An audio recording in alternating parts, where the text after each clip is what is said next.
Okay, I thought I could go ahead and do Summer House right quick, fast before I get moving on the rest of my day.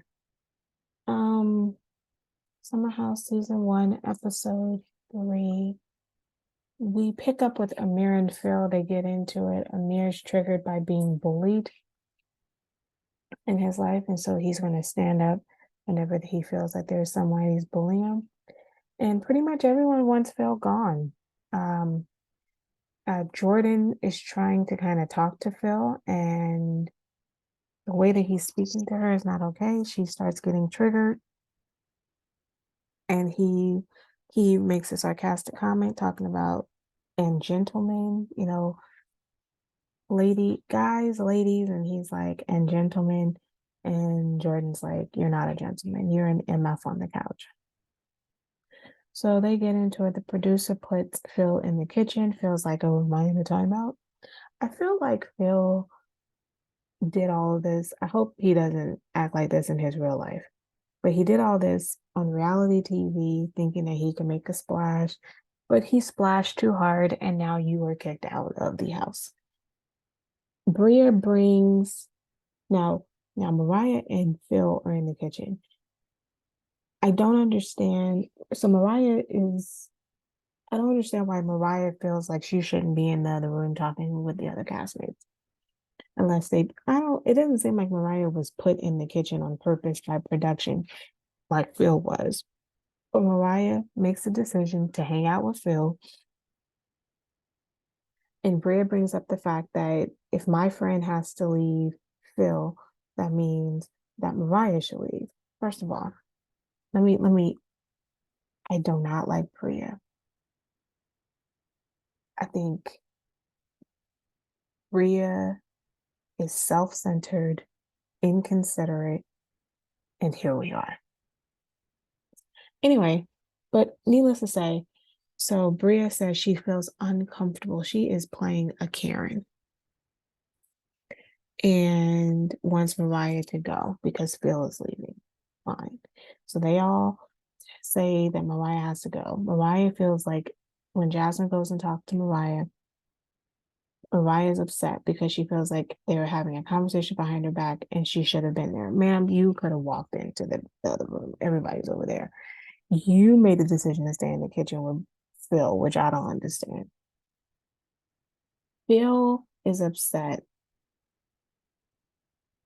that he has to leave. I don't see why he thinks he should stay. I do think what's more fascinating about this is that eventually later Shanice calls Phil and is like, all you have to do is apologize. And I'm like, that doesn't mean he's coming back. And he doesn't. He's like, F you all. Click, hang up. I was like, okay, there's that. So Shanice decides to take a shower. And Amir wants to take a shower, so he knocks on the door. And um, Shanice decides to come out. Like, anybody knocking on the door, she doesn't cover her breath. She's like all hanging out. Wants to have a full conversation in the phone. So Amir's like, but Amir is likes Jordan, so he's comfortable with telling people like, "Hey, this is inappropriate." Shanice has no boundaries, and clearly, I know that this is probably again for a reality show, but I still think that there should be some boundaries and some level of self-respect. Um, Especially if you like Alex, right? So think about this. Alex talks about his mediation, how mediation changed his life. And he's like, he is attracted to Shanice, but he's like, she's a problem. And he comes out and he's like, yeah, I heard about you. So, and then also you don't respect personal space. So she makes this whole, like they're supposed to have this whole game thing they had a game thing at the Inkwell. And she wants to continue to, she makes these jokes, personal space, and it's like, okay, it's getting old.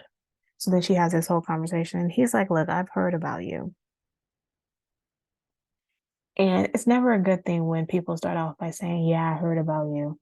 And what they heard is that she's a stalker. She stalked her ex. He was on Insecure and all of this stuff. And the funny thing is that all her friends are like, "That's not what she did. She didn't do it." Da, da, da. And come to find out, she was like, "Yeah, I did it. I did some most of it." I love how your friends are defending and writing for you, and they shouldn't be. Um,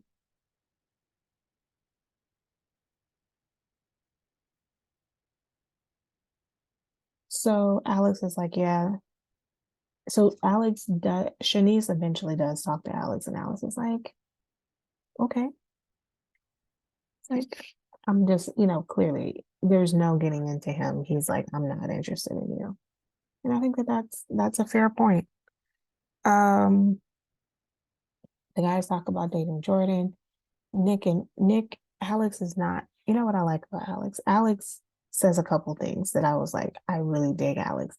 Alex doesn't put Nick on blast about the fact that he has a girlfriend. Alex doesn't even put Shanice on blast about the rumors that he's heard. He's just like, I heard some stuff, and that's not my business to say.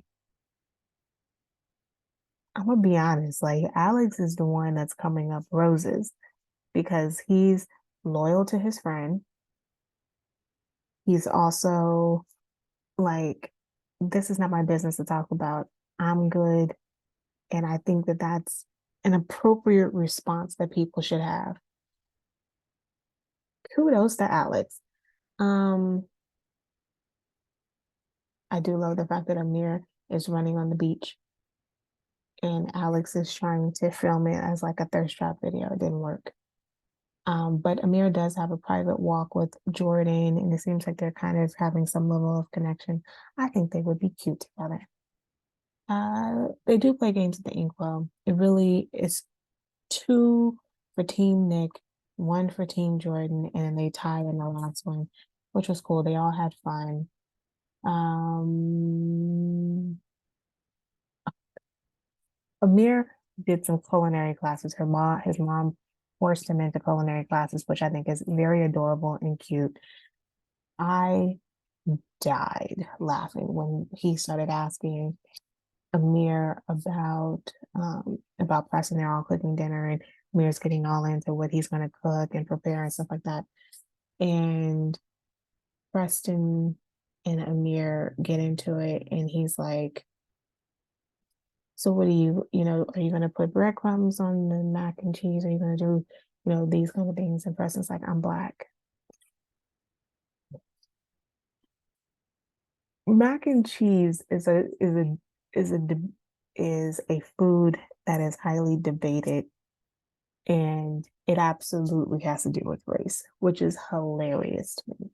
Anyway, the girls and guys night. Yeah, they're talking about the girls, they're all having a conversation about them having a girls' night and a guys' night. Silas is upset because he doesn't want Jasmine to have free drinks from a guy. I'm torn about this because I'm wondering, I'm gonna say this. I'm not a big clubber. I probably was, I wouldn't, I was never the biggest clubber, even when I preferred parties and lounges than I did clubs. With that being said, I would have a problem with my husband buying drinks for girls. And out of respect to him, I wouldn't receive drinks from men if I was going out clubbing. But I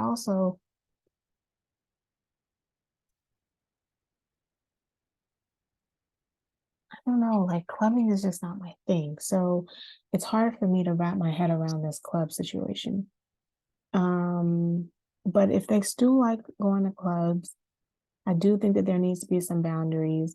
And I don't think that this needs to be an open conversation that Silas needs to have with Jasmine in front of everybody. Because all these single folks should not be putting input into your relationship and how the boundaries are in your relationship.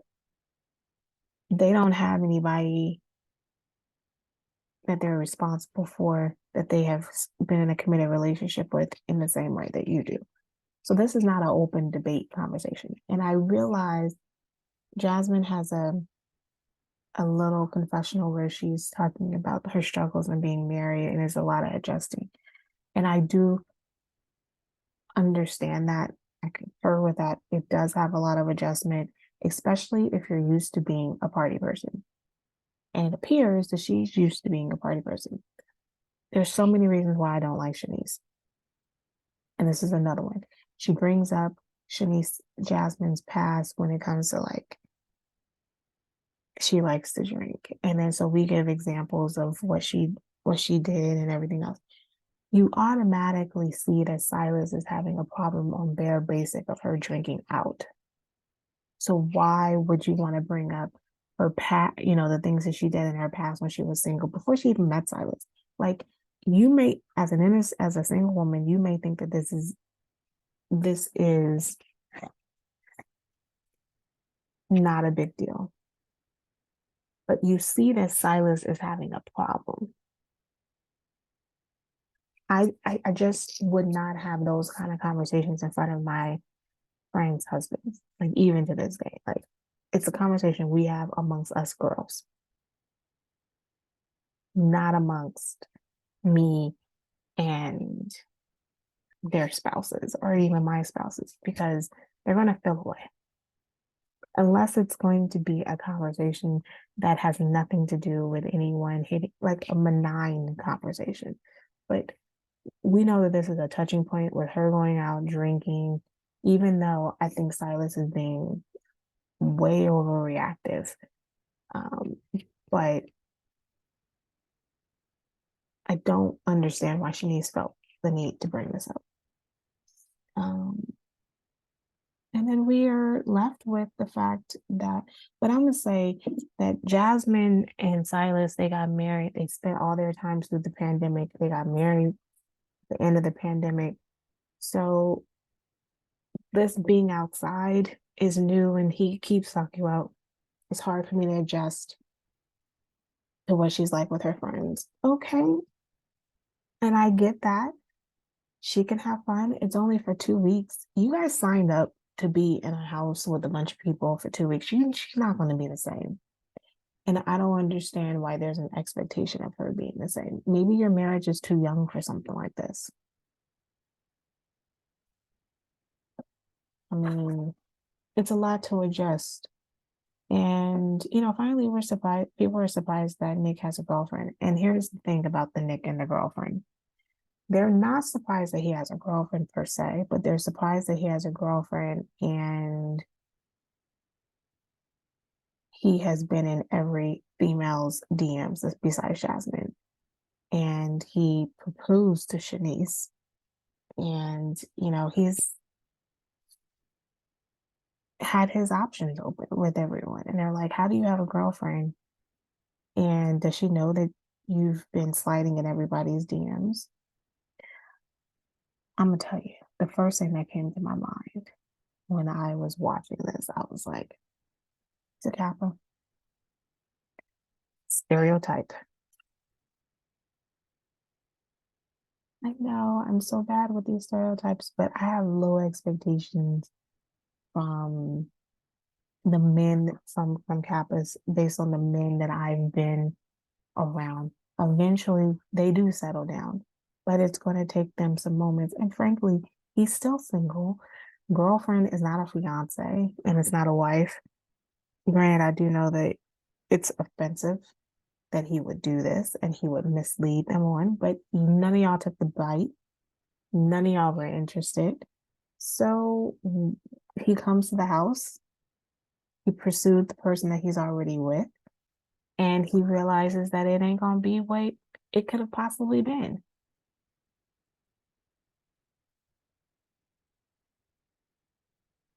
So,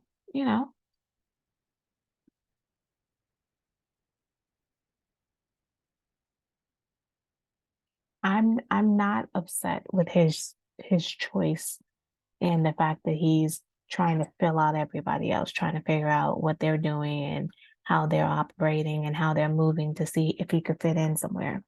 He's realized he can't fit in anywhere and there is no possibility to be with any of you. So it looks like the people that people are mostly interested in is Alex and Amir. And at the moment, Alex used to like you, Shanice, but you have a bit of a reputation. And here's the thing, men gossip and talk. They don't want to admit it, but they talk to each other. And there's a level of crazy that men are willing to do.